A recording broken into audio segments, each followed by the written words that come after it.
I want to start this afternoon by acknowledging the rigour, hard work and diligence that Commissioner Haynes and his team have brought to their task. And I want to thank all those customers who brought their own personal experiences to the Commission. It is their courage that underpins today's report.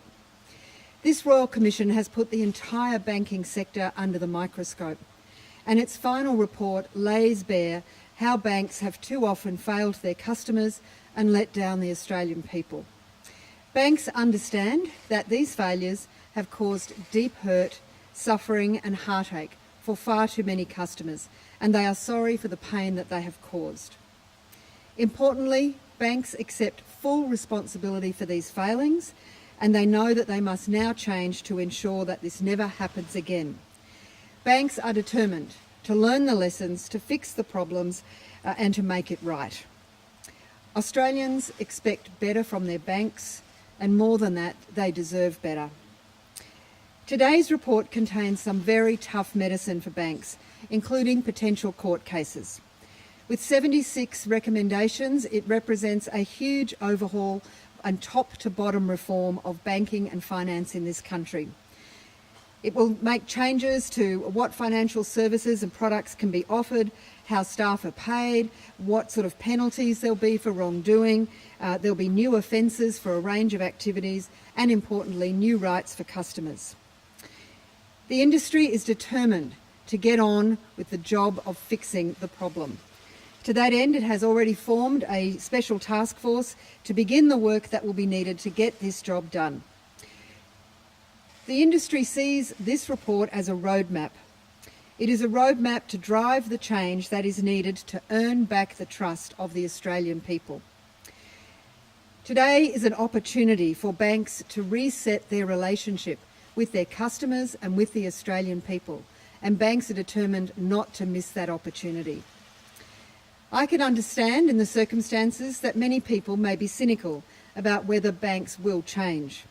To those people, I would say, don't judge banks by their words, judge them by their actions in the coming weeks, the coming months, as they implement this report.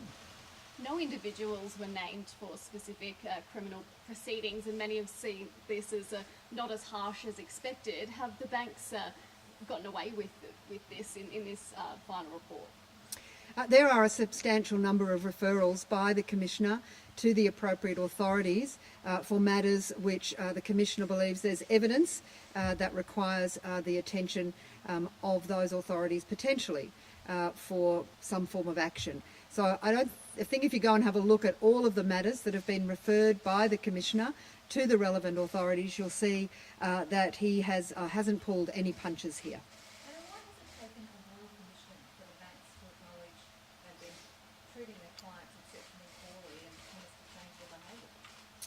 I think one of the things that a Royal Commission brings to whichever area that it turns its attention is a great deal of sunlight, and sunlight has always proven to be the best disinfectant.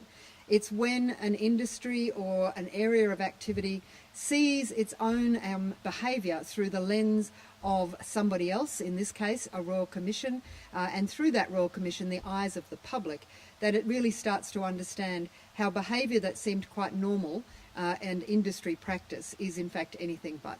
Can you just talk a little bit about the banking code, because obviously Haynes' recommendations called out some inadequacies there and some changes that he would like to see there. The government has said they would urge the ABA to take on those changes. So, I mean, what's your response to that today?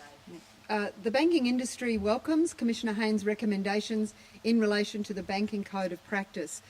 He has recommended a number of things, including that some parts of the code and indeed other industry codes in other parts of the sector should have some provisions that are enforceable. The banking industry welcomes that. We have always regarded the code as enforceable, and if it's enshrined, if those appropriate parts are enshrined in law, that will put beyond any doubt the rights of customers and their entitlements. So you intend to yes. move forward on Yep. those? Yep. Can banks be as profitable under this new regime? I've always believed that it's a false dichotomy to believe that treating customers well and treating the customer as well as you possibly can somehow comes at the expense of shareholders and their interests. I think in any business, whether it's banking or any other business, the better you treat your customer, the more you are likely to succeed, to grow, to make a profit and return something to your shareholders. And the leaders are very keen to sort of see that banks keep lending. Are we facing any risk of a greater credit squeeze in the wake of this report? Banks were very concerned that there may be recommendations that would see lending practice tighten up and therefore perhaps put pressure on the flow of credit into the economy. That is the one area where the Commissioner has recommended that there doesn't need to be further action, and so I think that's very, very important. There is no doubt that you've got to get the balance right between looking after customers, making sure you don't lend them money they can't afford, but not being so tight that you end up restricting credit into households and into small business and into the economy generally. So I think the Commission has found the right balance in that regard. Does the ABA support the changes Commissioner has proposed to mortgage brokers? This is a comprehensive report and it's very, very detailed with 76 recommendations. We've only had a chance to look at this for about 3.5 hours. On the face of it, I think it represents a comprehensive overhaul that will bring many, many, many improvements to customers. There are some recommendations that we'd like to take the time to look at in more depth and to make sure that they are in the best interests of customers. And one of those is in the area of changes to mortgage broking payments. I think the Commissioner has been very concerned to make sure that there is that we minimise conflicts between how mortgage brokers are rewarded and the best outcomes for customers. But I think there is some very radical suggestions here that need some very careful thinking before they are rushed into. How would you think about the government's decision not to let the banks themselves have an early look at this before the report was published? Have you had any explanation for that in review? Well, I think there's a lot of interest in this report. The government made its own decision about how it would release it. It's now in the public arena. It's fully available. I haven't counted the pages, but it's 3 volumes. It's a very weighty tome, and I think banks will now welcome the opportunity overnight to look at it more and in the coming days. Were you surprised by what Commissioner Haynes had to say about Dr. Ken Henry and Andrew Thorburn perhaps not accepting as much responsibility as they should around the Commission and the entire process? I know that the Commissioner took a great deal of care when he cross-examined CEOs during the final hearing. It's not surprising that he may have expressed his own opinions on that. What I know is that the leadership of Australia's banking industry accepts total and full responsibility for the failings and, much more importantly, accepts the full responsibility to fix them. Let me be very clear. Banks are determined to learn the lessons, to fix the problems and to make it right. And every part of the industry is as committed to that as any other. How would you describe the tone of the recommendations?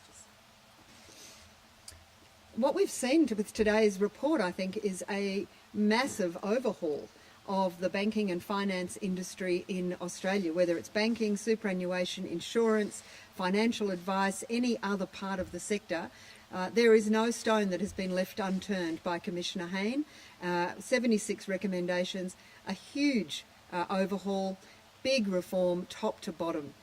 This is something that will, I think, put Australia well in a very, very good position to deliver the sort of banking system that Australians deserve.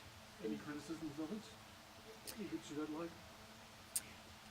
No, I think it's been very, very comprehensive, very rigorous, very thoughtful.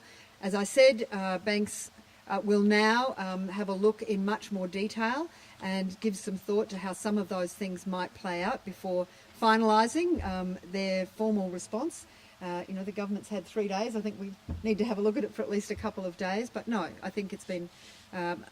I don't think that Commissioner Haynes has pulled any punches with this report. He has been very full and frank in his assessment. He hasn't shied away from saying the difficult things, and he hasn't shied away from some very big reforms. You said that Australians going forward should be judging banks by their actions and not their words, but just how long do you think it's going to take to win back that trust? banks are under no illusions that they have a very big job ahead of them to earn back the trust of all Australians. And they will earn that trust by being trustworthy. And that means implementing all of these recommendations, getting on with those reforms that the government's already put in place, and getting on with the reforms that the industry itself has been working on. This is top to bottom reform, and top to bottom reform that is going to be in the interests of Australian banking customers and the Australian public, and importantly the Australian economy. Thanks everyone. Thanks, folks.